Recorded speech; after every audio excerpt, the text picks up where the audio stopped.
পৃথিবীতে কোনো কিছুই সাকসেস নয়। কেন এই কথা বলছি জানতে ইচ্ছে করছে তো? অবশ্যই বলবো।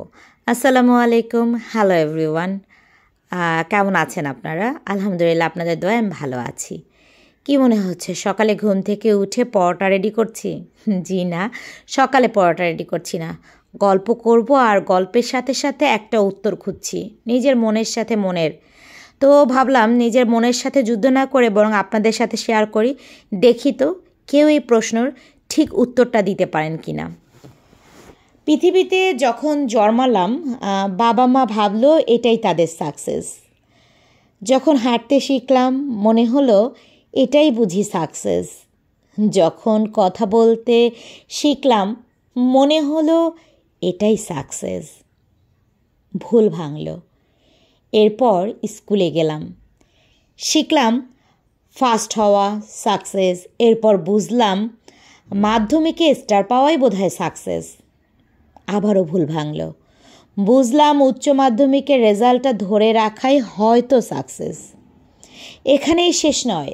এরপর বুঝলাম ভালো সাবজেক্ট নিয়ে কলেজে ভালো জায়গায় চান্স পাওয়াই বুঝি সাকসেস। পরে বুঝলাম আরে না, কলেজ শেষে চাকরি পাওয়াটাই বুঝি সাকসেস। তারপর বুঝলাম হয়তো চাকরি পাওয়ার পর দুহাত দিয়ে টাকা ইনকাম করাই বুঝি সাকসেস। আরে ধুত, সেটাও ভুল ভেবেছিলাম। এরপর আবারও খুঁজতে লাগলাম সাকসেসটা কোনটা। তখন মনে হলো নিজের টাকায় বাড়ি গাড়ি কেনাই বুঝি সাকসেস।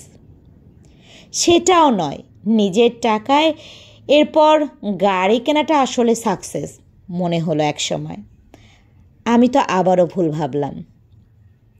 এরপর দেখলাম বিয়ে করে সংসার করাটাই সাকসেস। বছর ঘুরল, দেখলাম আসলে বিয়ে করে বংশধর এনে দেওয়াই হয়তো সাকসেস। ছেলে হলে সে প্রতিষ্ঠিত মা হওয়াটাই হয়তো সাকসেস, আর মেয়ে হলে ভালো বাড়িতে বিয়ে দেওয়াটাই বুঝি সাকসেস। আরে এত গল্প কেন করছি? আসলে সাকসেসটা কোথায়? আপনাদের কি মনে হয় সাকসেসটা কোথায়? এই তো আপনাদের সাথে কথা বলতে বলতে পরোটা বানিয়ে ফেলেছি। এখন পরোটা বানাচ্ছি, এখন 4:30 বাজে। আসলে যেটা হচ্ছে যে আমি আর অর্পা রোজা আছি, তো সেই কারণে একটু পরোটা বানিয়ে নিচ্ছি। মেয়ে বলল মা অন্য কিছু করার দরকার নাই, একটু বেগুনি ভাজো আর সাথে একটু পরোটা বানাও। তো ওর কথা চিন্তা করে পরোটা বানালাম। আর একা রোজা থাকলে আসলে কিছুই করতাম না, ভাত খেয়ে ইফতারটা করে নিতাম। যেহেতু মেয়ে রোজা, তো একটু একটু তো করতেই হয়। আর যেটা হলো আমাদের ঘরে বেগুনি পেঁয়াজি সবার পছন্দ। আর রোজা থাকার পরে আমার কাছে আবার পরোটা ভালো লাগে না, তো পরোটার সাথে আমি যেটা করেছি একটু গ্রেভি চিকেন করেছিলাম, সেটা দিয়ে অর্পা বলছিল খাবে, আর আমি আমার জন্য একটু বেগুনি ভেজে নিচ্ছিলাম। আসলে আমি আমার জন্য বললেও শুধু আমি তো খাবো না, আমার সাথে সাথে অর্পাও খাবে, আপনাদের ভাইয়া ফায়াজ সবাই খাবে। ইফতারে যখন বসি টেবিলে তখন দুজন মিলে বসতে ভালো লাগে না। এটা রোজা হোক বা নফল রোজা যখনই করি না কেন, কিছু না কিছু করে অন্তত পরিবারের সবার সাথে বসে খাওয়ার আনন্দটাই আলাদা। তো যে কথাটা বলছিলাম আসলে সাকসেস, তাই না? তো এই সাকসেস পেতে পেতে আমরা আসলে ভুলেই যাই যে কোনটাতে আমাদের সাকসেস। হয়তো এখন বাড়ি হয়েছে, গাড়ি হয়েছে, তারপর আবারও নিজের বাচ্চারা সেটেল কোথায় হবে সেটাই আবার খোঁজা। তো আজকে না মানে এই কথাটা বলছি একটা কারণে, এটা কিন্তু আমার লেখা নয়, এটা খুব শ্রদ্ধা একজন আপুর কাছ থেকে, আমি ওনার কাছ থেকে দেখলাম লেখাটা, তাই ভাবলাম আপনাদের সাথে শেয়ার করি। তো আজকে একটা পোস্ট দেখছিলাম, উনি শ্রদ্ধেয় উনি ঢাকা মেডিকেলের একজন ডক্টর ছিলেন। তার 5 ছেলে মেয়ে ছিলেন, 2 ছেলে ডক্টর, 2 ছেলে ইঞ্জিনিয়ার। তারা সবাই এখন ইউএসএ থাকে, ইউকেতে থাকে। তো উনি এখন বৃদ্ধাশ্রমে থাকে। তো যখন ওই পোস্টটা পড়লাম না বা দেখলাম, আমার নিজের মনের অজান্তেই কেমন যেন চোখে পানি চলে আসলো। এই যে আমরা সারাটা জীবন সাকসেসের পিছনে ছুটলাম, তো সাকসেসটা আসলে কোথায়? বাবা মাকে বৃদ্ধাশ্রমে রাখা, নাকি বাবা মাকে ছেড়ে বিদেশে গিয়ে পাড়ি জমানো?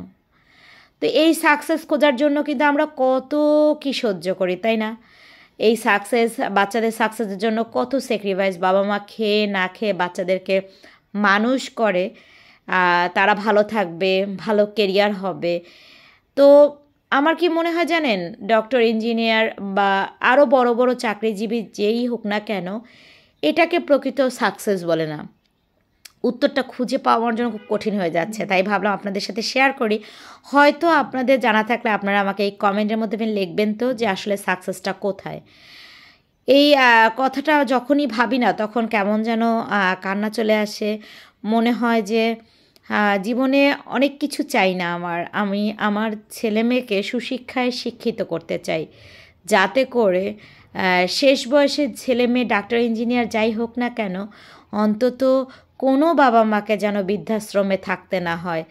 যে কয়টা দিনই পৃথিবীতে বাঁচি না কেন, বাচ্চা কাচ্চার সাথে যেন শেষ নিঃশ্বাসটুকু ত্যাগ করতে পারি, ওটাই তো সাকসেস। তো মানে এই আর্টিকেলটা দেখেও যেমন চোখ দিয়ে পানি চলে আসলো, এবং এই সাকসেসের গল্পটা শুনেও কিন্তু ঠিক একইভাবে আমার কষ্ট লাগলো। তো ভাবলাম আপনাদের সাথে শেয়ার করি আজকের ব্লগের মাধ্যমেই।